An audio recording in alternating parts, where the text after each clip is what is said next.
Welcome to BP Talksh. Hi, I'm Danny. My last long-term relationship was 2018 pa. Hi, I'm Zoe. My last long-term relationship was 2 months ago. Hi, my name is Kika, and my last long-term relationship ended 2 years ago. So, I was in a long-term relationship. Parang 3 months na lang. We would have been 6 years together. He was my first boyfriend, first everything. Met in college. We were, I don't wanna cry. Oh! We were best friends. Tapos, ayun, it transcended into our relationship. And then, I remember a week after my birthday, parang he called it quits. And then, parang we tried pa one more week. Tapos, I remember parang absent ako from work that day. Tapos, buong araw, walang message, how are you, ganun. Tapos, when he called me up that night, parang sabi niya, I just don't love you anymore, ganun. I had speculations prior to the relationship that there was somebody else na.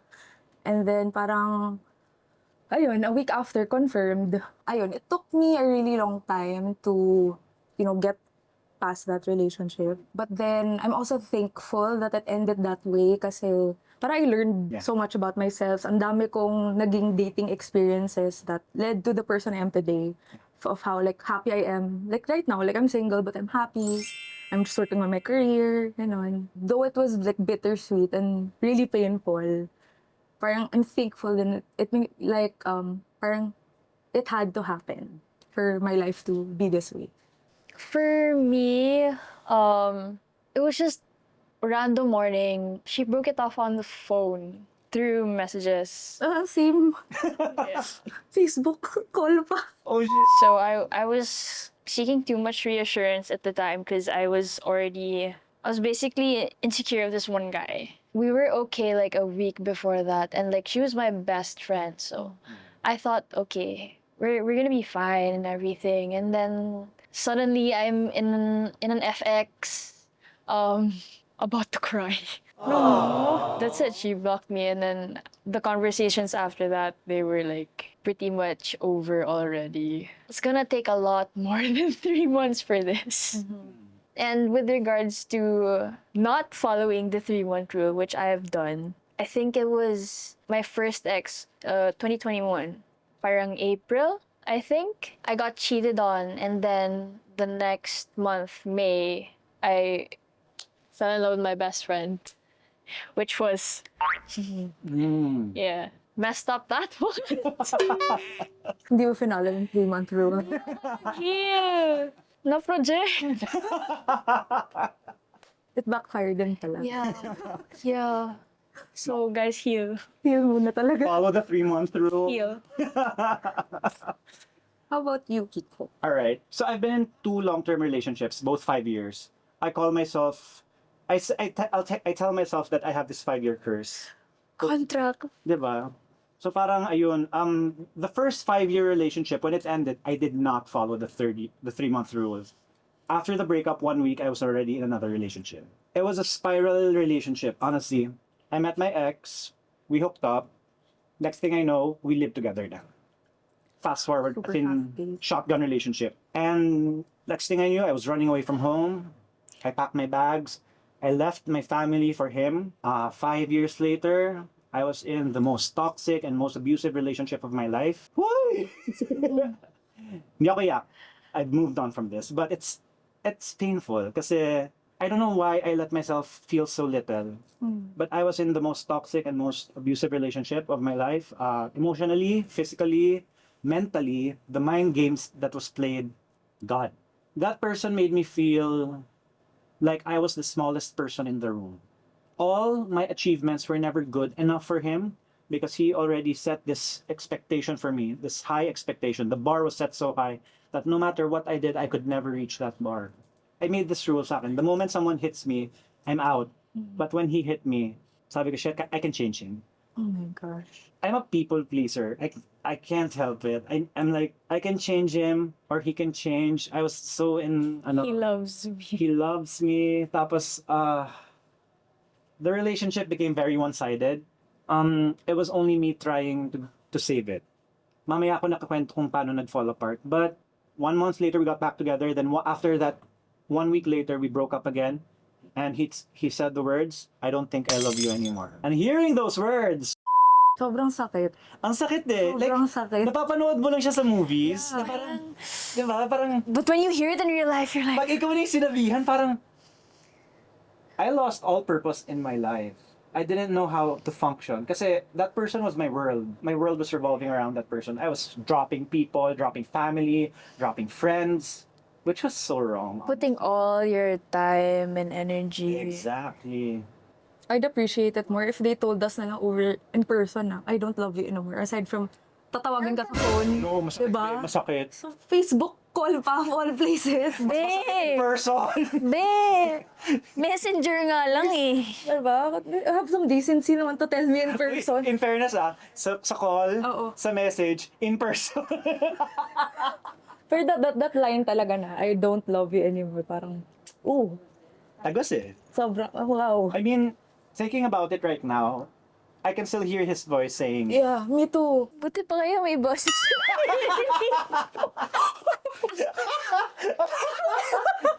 di ka man lang binoise mo. Di ka man lang binoise note, man lang.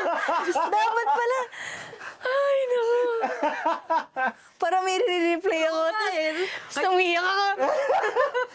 Tapos nag-music video ka mo.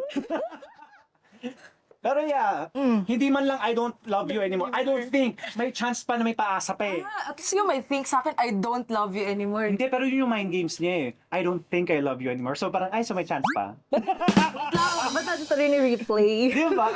Sakit. But yeah, ayun. Now I'm in a better relationship. I'm engaged. Wow! Oh my God! Congratulations! Yay! And yeah, A win. I'm in a relationship where I am loved, respected, cared for, and it feels weird. I'm so used to the chaos eh. That now that it's the total opposite, it feels safe where I'm so used to being unsafe. I'm so scared to Yeah.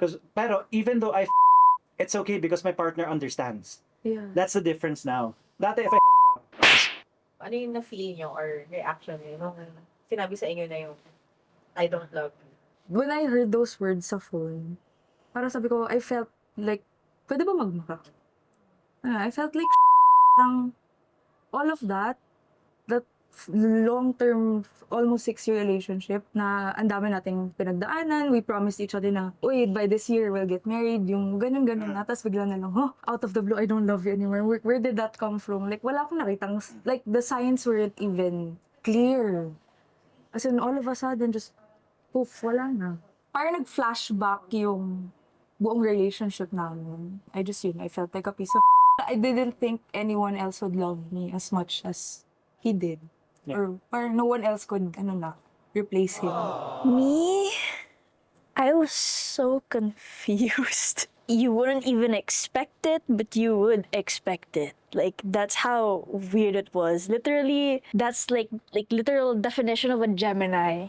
Oh, we're going there. No, because I'm going to the zodiac. No, because I am a Gemini myself. So I like it was just really confusing. Because I know how, but like that was like a whole different level of confusing. So like I was in an FX. When I got off, I was like on the way home, and we were fighting.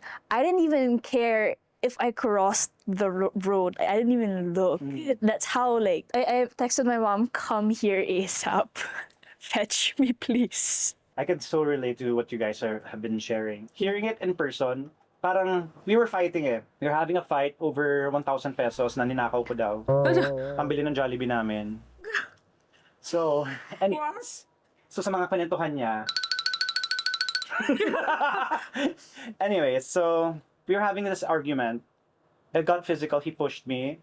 I fell, hit my head on the fridge. Oh my gosh. Then he uttered the words, I don't think I love you anymore.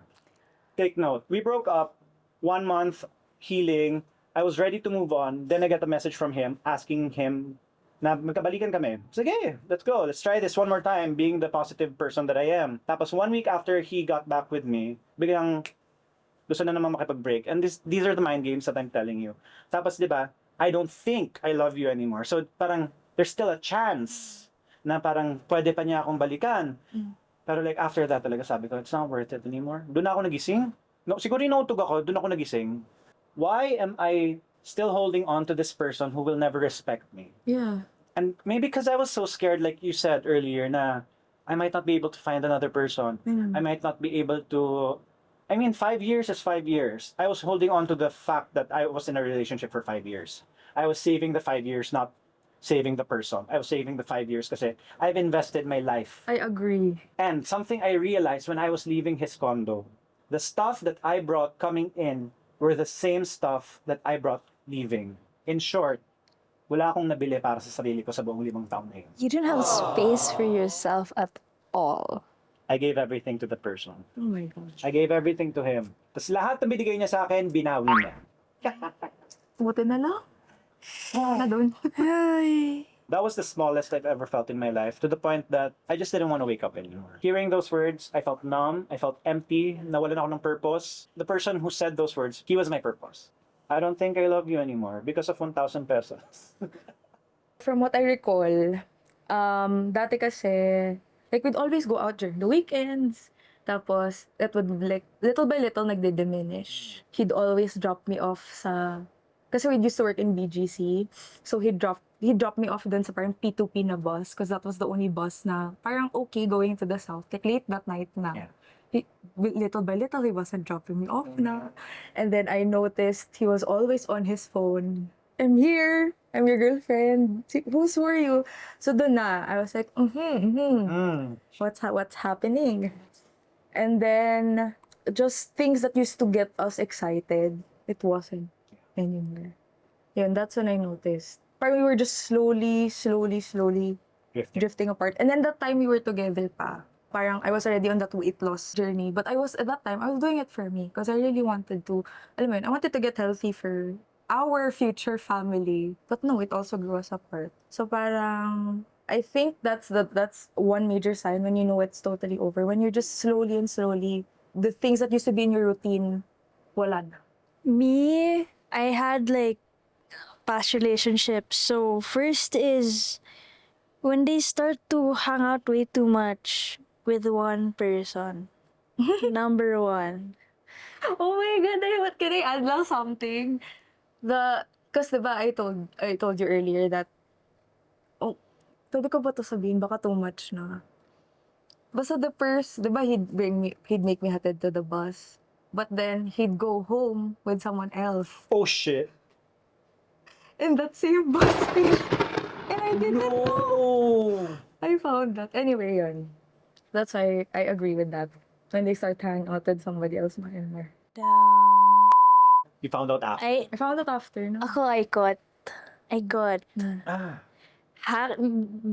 The other person used a burner account. This is not specific to one person, ah. These are the past experiences. Burner account ng Facebook. Buti na lang, alam ko yung passwords. Saw everything. Physical, emotional, backstab, everything. And it was my dad's birthday. Oh my gosh. And then, third is yung routines nyo. There's a time, the routine would be, because I would be there every day. I would visit her every day. And then that's when she doesn't want you to visit her every day anymore. Your partner doesn't want to doesn't want you there. Because usually it would be every day. I would come all the way from Antipolo, kahit isang oras pa yan. And then the ritual would be so in love. Every day, ha. The ritual would be rain or shine, kahit natatahi ka na. Pupunta ka pa dun. Bababa siya, nalagay niya yung helmet ko, tapos ikikiss niya ako. Tapos, pag nagdadrive na kami ni Kuya Joyride pa uwi, sisigaw ko ng I love you. Redacted. It went on for like a really long time till one night biglang. Wala na. Wala na. Yun, yung mga little things na yun, sobrang makita mo calculate mo na parang di niya na ako mahal. It's the little things, no? Yeah. Piles up. Parang, wait, there's something different. No? And it's, since they're little things, it's, you don't notice them agad eh. Mm.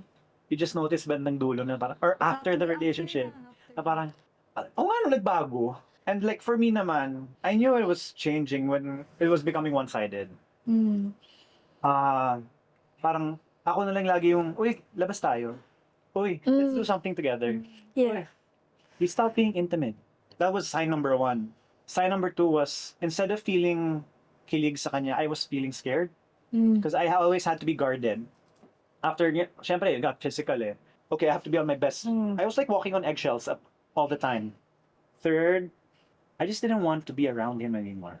We lived together, yes. Pero, bedroom, ito yung condo, bedroom, living room, we would always be in the bedroom and I would be in the living room. And that would be the day for us. Magkikita lang kami pag tulugan na. Or pagkakain. Or kakain. Oo. Minsan, separate pa nga yung kain eh. Grabe. It's those little changes in the routine Mm. that hindi natin napapansin during the relationship na everything just sinks in when nag-break up na eh. Mm. Doon mo parang, oh yeah, things did change. Yeah. And I didn't notice it. Even if I noticed it, I was too scared to speak up. Mm-hmm. That's where I went wrong. I spoke up. But, oh, sometimes you have to speak up. But it's okay. I mean, you learn din. Yeah, I learned. That's your way of coping. Go ahead.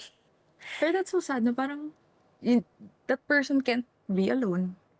Pero hindi niya kaya. Okay lang. Sa kanya na yun. Maybe it's true love. Malay mo. Of course, as the person na, sige, go do whatever. Of course, it hurts. You'll feel replaceable. Wala ba tayo pinagsamahan? Mm-hmm. Etc. But in the end, you do you. Well, based on experience, I think agad-agad, wala pang 1 week. For me it's disrespectful. Just because I know, pinagsabay kami. Or like, there was someone. And I already knew that there was someone. We broke up October, then November. But I knew there was someone June pa lang. Oh. Me kasi, I was never the selosa girlfriend. So, You were confrontational. No. He had a lot of friends, the girls, but I didn't care because they were my friends also. Parang, I was fine. Long story short, I saw something on his Facebook page na I shouldn't have. Mhm. Na ba't na post yun. So parang that already gave me an idea. Pero I did confirm it. And then, when we broke up, the week after that there was someone new, it's the same girl. For me, it's disrespectful, lalo na kapag it's so early on. Siguro 1 month is fine, but a week after, parang it's so obvious that he was already talking to somebody else before ending the relationship. Yeah.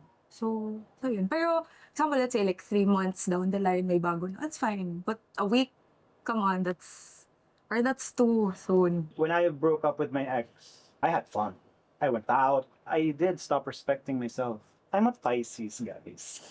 I need someone. I can't make decisions based on my own thinking. I need someone's approval. I always seeked help from other people. I needed someone to be with me all the time. I got addicted to drugs as a way to cope from the breakup. I was sent to rehab for 6 months. That's the place where I learned to love myself. Doon ko natutunan yung mga life lessons na parang, ay, pwede pala. How does that work? I went to Baguio. It's like going to school. It's like a retreat. Really? Yeah. It's so peaceful. No? Peaceful. I didn't know who I was there. I didn't know how to function without my ex. So I replaced it with something, and it was drugs. I met people who are there for depression, for gambling. It's not just about drugs. But anyways, going there really changed my life. And as the question earlier, what did I do? I hit rock bottom because of that relationship. And because I really wanted to end everything na. Honestly, just love yourself. Yeah. There were no goals for yourself. It was like goals for us. Goals for them. Yun, I was making Yun. goals for other people. Wala kang love para sa sarili mo. It was Exactly. just for other people. You're empathetic to others. Kahit not anong yourself. pagod mo, no? I get that. Right? Yeah. Looking at the brighter side, I'm grateful that it took a breakup for me to realize that. It's just really those what the fuck moments na parang, why did this happen to me? Bakit Yeah, to go kawawa? Bakit ako yung biktima? But we needed to go through those. Because if we didn't wake up from where we were, we would still be people pleasing. We would still be giving everything to other people. Yeah. basically us getting back the power that we gave them, giving it back to us, and like, So they can't dictate who you are anymore and what you feel. tama. Your emotions aren't dependent on them. I think that's the thing with a long-term relationship. Parang, this is him, this is me. This is Nagiging one us. kayo eh. You have no more sense of identity. So once the relationship is over, parang, wait lang. What Who did am I used to love? Who am I? Exactly, Diba? What exactly. did I like to do? Pero you can't really blame yourself eh, kasi a long-term relationship is already like a marriage. Yeah. Kasi you are both Committed committed to each other. Not all the time. Not all the time, guys. You're both committed to each other, and you can just be vulnerable with that person eh. And that person is supposed to be your safe space. When that safe space becomes toxic, when that safe space becomes unsafe, those are the questions I really ask myself. Why did I stay? Because you've invested so much That word na into it. sayang. Sayang, yes. Sayang. Sayang yung pinaghirapan na eh. And it's the fear of getting to meet someone new and creating another relationship. That's the same questions again and again. What's your favorite Exactly. color? Exactly. Getting to know someone again is The risk. being vulnerable to someone new is so scary. But it's also the most exciting thing. Not yet Not there. that there. He's engaged. Yeah. We're not. Mm-mm. When my relationship ended, I didn't date anyone before him. Yeah. So parang I felt like ang dami ko pa rin kulang na experiences. So when we ended, I dated around and I didn't like who I became. I was so parang dependent. I was like, oh, I needed somebody there. I wanted somebody there. Kahit na I know they were serious about me, I just wanted somebody to talk to. Gusto ko ipakita na, you lost someone good. Yeah, ganon. And that whole dating around plus that, I was like, this is not who I was before the relationship eh. This is not me. So what happened was, now I'm like super focused on just losing weight the right way, still enjoying food, but also, alam mo, the balance. Yeah. I started focusing on painting more. Nice. Yeah, kasi I'm an artist. Nice. So painting more and cooking, because I enjoy cooking. I like just, I do acrylic. But now I'm also studying digital. But yeah, acrylics my ano talaga. That's where I am now. And I'm grateful, though it took years before I got there. Yeah. Parang, if I didn't, parang get to that point na, that made me realize na, Dani, what are you doing to yourself? Sobrang, girl, wake up. Yeah, and we'd still be stuck in the same situation where we were. Yeah. No growth. Yeah, no growth. And dito, the biggest compliment right now, I swear, one of my friends told me this like a week ago. Ganyan, sabi niya, Dani, you look so much happier. And I was like, oh, Amen. hala, I don't want to cry. No, but that's what I wanted to hear for a long time. Girl, you look so much happier. Parang, ano ka, you're brighter. Yes. I'm done with this. I'm past this now. I didn't need a relationship to define who I Exactly. was. And I think that's one of the signs na we've actually gotten over something when it shows. Yeah. When Yeah. it shows on our face, on our smiles, on our energy. Or laughter. We don't let that breakup define us. Yeah. We use that breakup to help us find ourselves and improve. And it's so nice because if I didn't go through that breakup, I would still be the same weak person that I was during that relationship, where I would always ask for approval. Uy, okay lang ba itong ginagawa ko? Uy, am I wearing the right thing? Yeah. Do I look okay? And these were small things that I was doing because I thought yung say ko would never mean anything to other people. I'm gonna admit, it's been 2 months.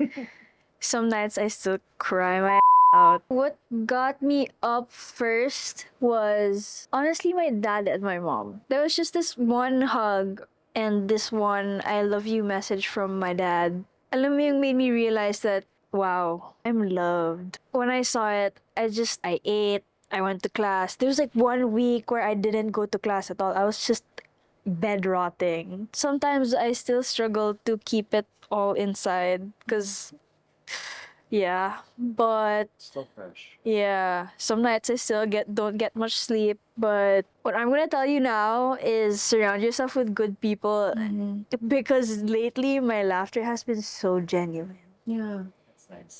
People surround yourself with people that genuinely and truly love you. Yes. You don't need a partner for you. Yeah. You don't. You were talking about family. I remember after the breakup, the first phone call I made, I didn't have money to go home in. I called my mom. I was crying. Mom, I fucked up. Mm. Please pick me up. Send me money, Grab. I don't care. I just want to go home. And that phone call was so hard to make. Kasi I ran away from them eh. Nilayasan ko sila eh. For that guy who just threw me out like garbage. And now I have to go home. They accepted me with open arms. And that really, just that feeling of comfort, I'm lucky that I still have a place to go to. It really saved me. To add to that also, I remember the time, like I was going through the breakup. It was wala pang, I think it was about a month in, or like 3 weeks in. Well, I was just lying down the entire day, nothing. And then my dad kasi, he's not the type to, he doesn't cry a lot. He doesn't, like he's malambing, but he doesn't cry a lot of the times. I can count in my fingers how many times I've seen my dad cry. And then he went into the room. He just hugged me and he started crying. Tas parang he just said na parang I forgot na the entire thing he said. Basta it was along the lines of our life doesn't end here. So this is not the he's not, don't make him like he was your world, but now it's okay. But he isn't anymore. You didn't lose yourself. I think that was the first time na parang, okay, I started picking myself up. When it involves the parents na, Yeah. Parang it's it just, changes eh. Yeah. It gives us this moment of realization na parang sa side ko, I forgot my parents eh. I didn't see my parents for 3 years because of that guy. Just being welcomed again. Yeah. Ito yung totoong taong na no matter what happens, no matter what I do, no matter what I say, they will always welcome me. It's love. truly unconditional. Hindi mo na kaya. Hindi ko kaya mag-isa. He's happy. So, that's it. Tama na. Yeah. Kung isang year pa yan, umiiyak ka pa rin, it's normal. Grief is proof that you have loved.